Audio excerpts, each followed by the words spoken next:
Baada ya kutushusha ni kwamba waliamua kutuvua nguo na kutupiga marungu. Pamoja na kutupiga ni kwamba walitufunga miguu yetu hii, au unaweza kusema mwili mzima. Wale mabwana wanatupiga huku wanakuwa wanatupa maneno ya masimango, wanatusumbulia, wanasema kwamba bwana, haya ni maagizo kutoka kwa rais. Bustani zao tusafishe kwa mikono. Kwa hiyo hili tatizo Mheshimiwa Rais, ni nguo ingieni humo. Tukaambia sisi hatuvuingue wala hatuingii.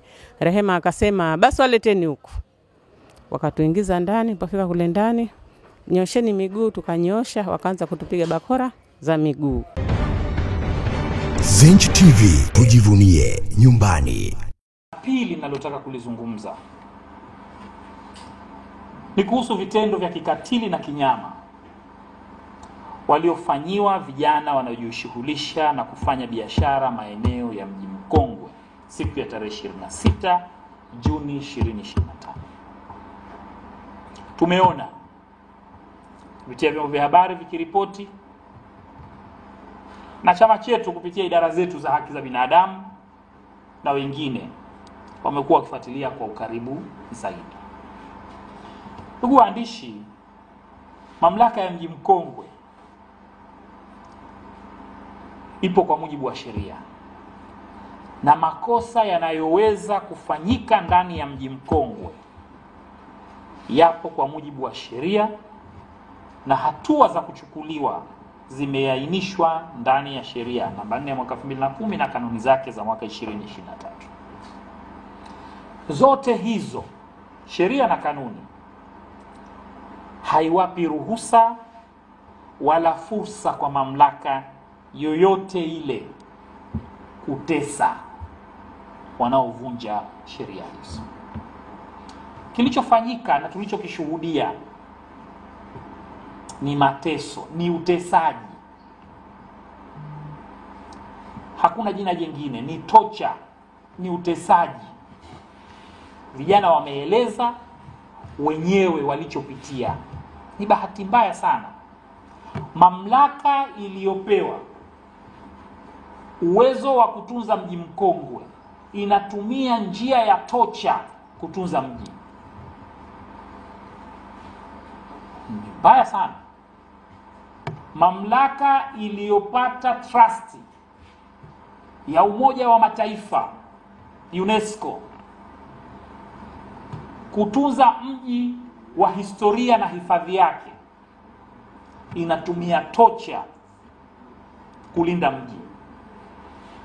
Haisi mara ya kwanza. Vijana wametueleza wapi walipopelekwa, wapi walipotupwa, nini walichofanyiwa. Haikubaliki. Kama hii ndiyo harama au ndiyo utaratibu wa kukonserve, wa kuhifadhi Mji Mkongwe, kama torture ndiyo njia, means ya kuconserve Stone Town walioamua kutumia mamlaka ya Mji Mkongwe, haikubaliki na tutachukua hatua. Hatua ambazo tutazichukua: ya kwanza, vijana wale tutawasaidia kupata msaada wa kisheria, na uzuri wametuambia wengine wanawajua kwa macho, kwa sura na majina. Na hii kama nilivyosema hapo awali katika press zangu zilizopita, ndio utaratibu wetu.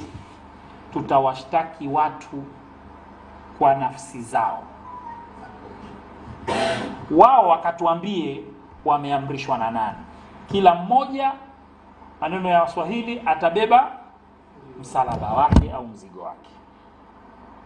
Kwa hatua ya kwanza, tutawapa msaada wa kisheria. Wanazo PF3, wamekwenda hospitali, ripoti zinaonyesha namna walivyoumia, na bahati mbaya wapo mpaka watoto wa kike wamenyanyaswa na kuteswa.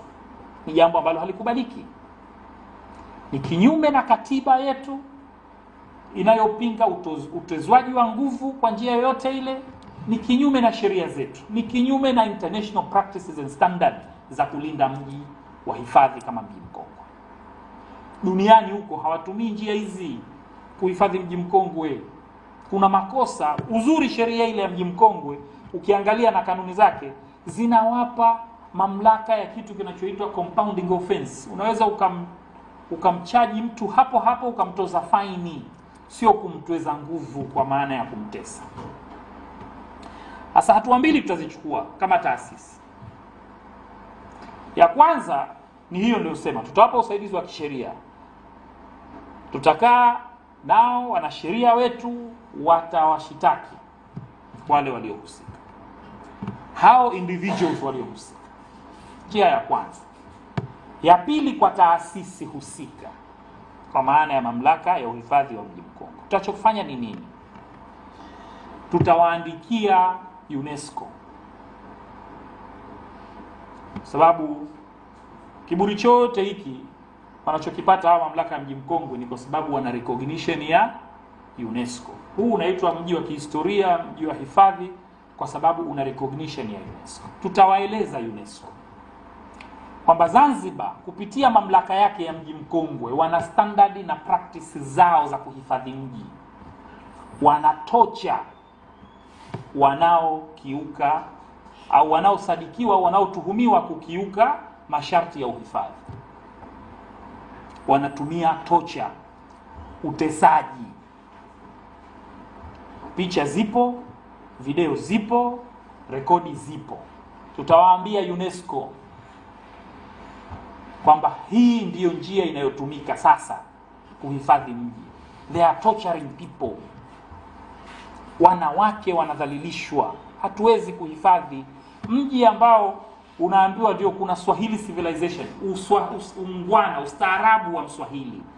Ungwana na ustaarabu wa Mswahili sio torturing. Haujawahi kuwa torturing. Sasa tutawaandikia UNESCO kuwapa hii habari kwamba hizi ndio developed practices and standards za kuhifadhi. Haipo kwenye sheria, haipo kwenye, lakini wamedevelop na ushahidi ni huu. Sasa tutawashauri pia kwenye mawasiliano yetu na UNESCO, tutashauri hatua za kuchukua. Wakiitwa mamlaka ya mji mkongwe wakajieleze, it cannot be accepted as practice. Haiwezekani kuwa ndio practice zenye kukubalika. Wanafanya makosa, kama unamtuhumu mtu amefanya kosa, kuna utaratibu wake. Mchukue, mpeleke mahakamani, mchukue, mpige faini, sio torturing. Torturing haiko. Hapa tunachokipinga ni torturing. Hatupingi uhifadhi wa mji mkongwe.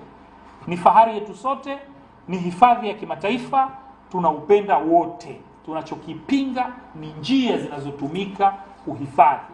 Hatuwezi tukauhifadhi mji wetu kwa kunyanyasa, kwa kutesa, kwa kupiga, kwa kudhalilisha watu wetu. Haiwezekani. Hilo tutalishtaki, tutalipeleka UNESCO. Watusaidie kama practice hii inakubalika. Na UNESCO ni organi ya Umoja wa Mataifa. Juzi tumeadhimisha torturing, ile inaita siku ya kupinga torturing duniani, chini ya Umoja wa Mataifa, chini ya mkataba wa haki za binadamu. Sasa haiwezekani UNHCR, Human Rights ile Council inapinga torturing, UNESCO wawe wana entertain torturing kwa watu wao. Haiwezekani. Kwa hiyo hatua hizo mbili tutazichukua, na tunawataka mamlaka ya mji mkongwe waache tabia hizo.